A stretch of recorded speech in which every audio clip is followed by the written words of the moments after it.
हरि ओम नारायण। अखंड मंडलाकारम येन चराचरम तस्मै श्री गुरुवे नमः। अगर हम अखंड तत्व पे बात करें तो अखंड तत्व को समझना बड़ा मुश्किल हो जाता है। आज अखंड तत्व पे कोई बात भी नहीं कर रहा। जो अखंड हमारे संतों ने बताया कि उस अखंड तत्व पे इतना कुछ गहनतम आपको बता गए, आप वहां पकड़ने की चेष्टा ही नहीं कर पाते। आप उसको समझें, अखंडता होती क्या है। क्योंकि जब तक आप इस अखंड तत्व को नहीं समझोगे, ध्यान में उतर नहीं पाओगे। ध्यान में उतरने का सर्व सुलभ साधन हमारे संतों ने अखंड तत्व को बताया। इसको समझाने का प्रयास करता हूं। जैसे मान लीजिए कोई रमेश व्यक्ति है, उसका नाम रमेश है। अगर हम आपसे कहते हैं रमेश को पकड़ो, तो आप क्या करेंगे? रमेश का हाथ पकड़ लेंगे, कहेंगे कि हमने रमेश को पकड़ा। अरे, आपने रमेश को नहीं, रमेश के हाथ को पकड़ा। अगर स्वयं रमेश भी हो, अगर उसका आप हाथ पकड़ लेंगे तो रमेश क्या बोलेगा? मेरा हाथ छोड़ भाई। हम कहें रमेश को पकड़ो, आप उसके बाल पकड़ लें, तो रमेश क्या बोलेगा? मेरे बाल छोड़ भाई। वो ये तो नहीं कहता कि मुझे रमेश को छोड़, वो रमेश को भी नहीं कहता, कहता मेरे बाल छोड़, है ना। तो वो उसकी प्रकृति को पकड़ रहा है। हाथ पकड़ता है तो कहता है हाथ को छोड़, बाल पकड़ते हो तो कहता है बालों को छोड़। रमेश कभी ये नहीं कहता भाई रमेश मुझको छोड़, क्योंकि आपने उसको पकड़ा ही नहीं है। आपने उसके हाथ पकड़े हैं, आपने उसके बाल पकड़े हैं।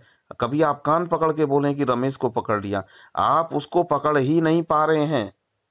आप उसके हाथ पकड़ोगे, पैर पकड़ लो, कान पकड़ लो, गाल पकड़ लो। अरे, आप उसके गाल पकड़ रहे हो, हाथ पकड़ रहे हो, पैर पकड़ रहे हो, रमेश को तो आपने पकड़ा ही नहीं। और स्वयं रमेश भी इसी चीज को शब्दों से कह रहा है, मेरे हाथ छोड़, मेरे बाल छोड़। आपने रमेश को पकड़ा ही नहीं। और रमेश भी बेचारा अपने आप को समझ नहीं पाता, कहता है देखो कि मेरे हाथ छोड़, मेरे बाल छोड़। तो ये जो नाम जिसका जो रखा गया है ना, वो ये शरीर नहीं है। नंबर एक बात, तो जिसका नाम रखा गया वो कौन है? वो भ्रमित हो गया, नाम रख दिया। नाम तो वो अभी भी अगर हाथ पकड़ते तो कहता है कि हाथ पकड़ा है, ये नहीं कहता मुझ रमेश को पकड़ा है। लेकिन उस नाम से हुआ क्या?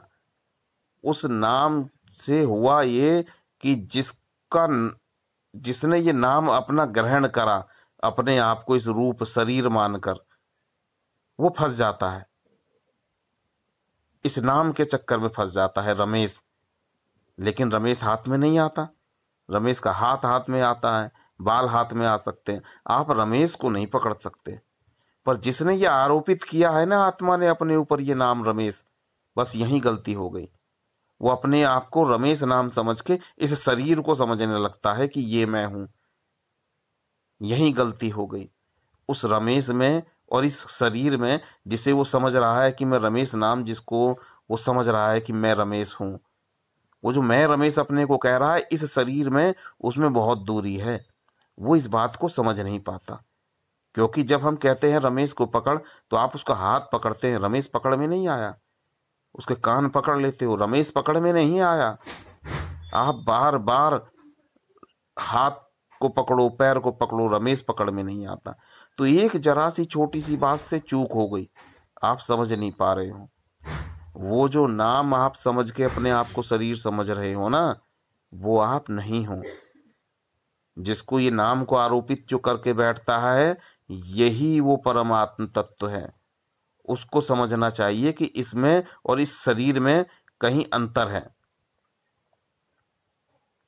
वो भयभीत होता है, वो रमेश जिसको आप कह रहे हैं, वो अंतर से भयभीत हो रहा है कि मैं मर जाऊंगा। वो रमेश नहीं मरेगा कभी। शरीर हमेशा धीरे धीरे धीरे धीरे धीरे अपनी ही मृत्यु की तरफ जा ही रहा है, पर वो रमेश कभी नहीं मर सकता। वो इस बात को नहीं समझता, क्योंकि उसने उसे ना तो स्वयं को जानने की चेष्टा करी कभी जीवन में कि मैं अपने आप को जान पाऊं। तो जब ये जो रमेश जो आरोपित होके अपने नाम से बैठा हुआ है, जब ये इसे जानने की कोशिश करता है शरीर से कि मैं तो अलग हूं, मैं शरीर होता तो मैं ये कहता कि मेरे को पकड़ा गया, पर मुझे नहीं पकड़ा, मेरे हाथ को पकड़ा, तो मैं कौन?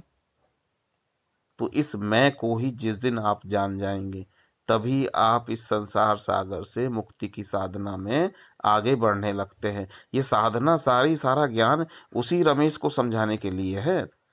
शरीर तो ये मांस का पिंड है, ये मांस क्या ज्ञान लेगा? इसके अंदर रक्त है, ये रक्त क्या ज्ञान लेगा? ये आंखें हैं, ये आंखें थोड़ी ना ज्ञान लेंगी। तो जो ज्ञान लेगा वो रमेश लेगा। रमेश ने अपने ऊपर इस शरीर को आरोपित कर लिया कि मैं शरीर हूं। भाई सिर्फ ज्ञान उसको इतना ही कराना था कि तू शरीर नहीं है, तू आत्म तत्व है। सारी साधनाएं और ध्यान इस आत्म तत्व को ही जानने के लिए हैं। शरीर तो ये मांस है, ये मांस को थोड़ी ना ज्ञान होता है। तो ये जो ज्ञान जिसको होता है ये वही आत्म तत्व है। और ये ज्ञान है, ना ज्ञाता है ना ज्ञेय है, ये स्वयं ज्ञान तत्व है। बिना इसके कभी कोई ज्ञान नहीं होता। जब तक ज्ञान नहीं तब तक कुछ नहीं। न दृष्टा बन मत दृश्य बन, कर दर्श दर्शन मात्र का। दृष्टा दृश्य, जैसे ज्ञान ज्ञाता और ज्ञेय, ऐसे ही दृष्टा और दृश्य आता है। बीच में ज्ञान है और बीच में ही ये दर्शन है। दोनों एक ही बातें हैं लेकिन अलग अलग तरीके से समझाई गई हैं। तो ये दर्शन जो है, इस दर्शन की क्षमता, ये अखंड तत्व है। इस अखंड तत्व में ही आपको उतरना पड़ेगा। केवल ज्ञान, इसे केवल ज्ञान भी कह सकते हैं। आपको सिर्फ ज्ञान में उतरना। ज्ञान का मतलब ये नहीं कि कुछ शब्दों को सीख लेना। इन शब्दों के द्वारा ही उस ज्ञान तत्व, उस दर्शन को समझाया जाता है। जब इस शब्दों से समझ के आप शब्द को छोड़कर उस लक्ष्य पर आप आ जाते हैं, मतलब शब्दों से लक्ष्य करा दिया जाता है। और लक्ष्य जब आपके पास हो जाता है तो शब्द की आवश्यकता नहीं रहती। तो सिर्फ लक्ष्य कराकर ही आपको वहां तक पहुंचाने के लिए कोशिश करी जाती है। तो भाई रमेश, स्वयं को जानो। जब तक स्वयं को नहीं जानोगे तब तक समझ नहीं आती कोई बातें। शरीर से तुम अलग हो, तो बस वहीं से साधना धीरे धीरे शुरुआत होती है। तो ये अखंड तत्व में जो आपको मैं ध्यान की विधियों में बताता भी आ रहा हूं, तो ये अखंड तत्व वही रमेश है, शरीर नहीं है। वही रमेश से ही साधनाएं शुरू होंगी, क्योंकि वो रमेश जो है अपने आप को शरीर मानकर, इस देह के बंधन को मानकर बैठ गया है। वरना देह तो अपने आप श्वासें चल रही हैं, शरीर में खून बह रहा है, सारी चीजें चल रही हैं, आपको थोड़ी ना चलानी पड़ रही है ना। तो आप अपने ऊपर आरोपित करते हो शरीर के सारे धर्मों को कि ये जो है मेरे अंदर हो रहा है। ये भाई आप इससे बहुत अलग हो। ये तो शरीर में स्वाभाविक क्रिया अपने आप सब कुछ चल रही है। वरना आप सो जाते तो ये बंद हो जानी चाहिए थी। अगर आपके उससे चल रही होती तो आप तो निद्रा में चले गए, तो ये सारी क्रियाएं बंद हो जानी चाहिए थी, पर फिर भी बंद नहीं होती। हरि ओम नारायण, हरि ओम नारायण, हरि ओम।